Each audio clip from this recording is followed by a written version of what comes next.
Let's dive into the topics that I told you we were going to talk about. So I want to talk about health trackers. So we know there's tons of them. It started years ago with the Fitbit, then the Apple Watch took over, and there's like a bajillion of them now. Like every time I turn around, I see a new one.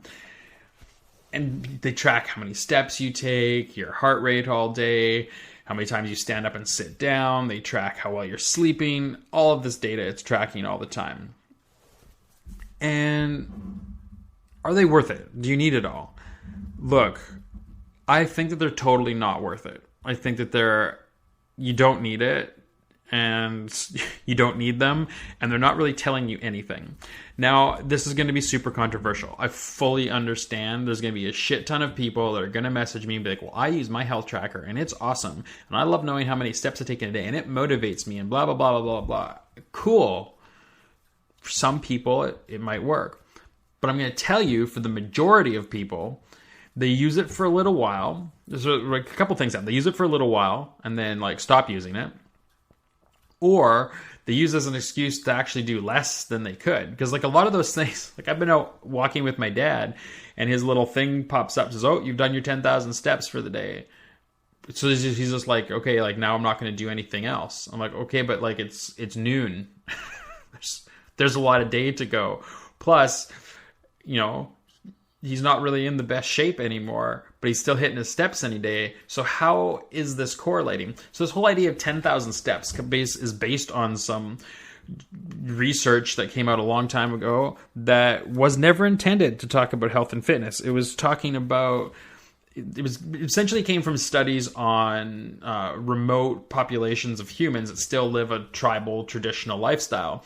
And it turned out that in general, I think it was the Hazda in Africa that were the original subjects of this.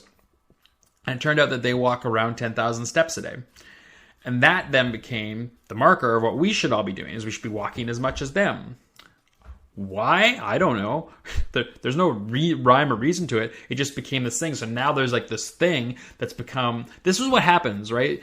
A little bit of research gets taken out of context, but then it becomes a socially normative thing to the point that it actually becomes scientifically viable because people start doing research based on this. So people are doing research on this 10,000 steps a day. But if you actually look at the epidemiological evidence of 10,000 steps a day and correlations to health, they are poor. Any correlations are actually very spurious.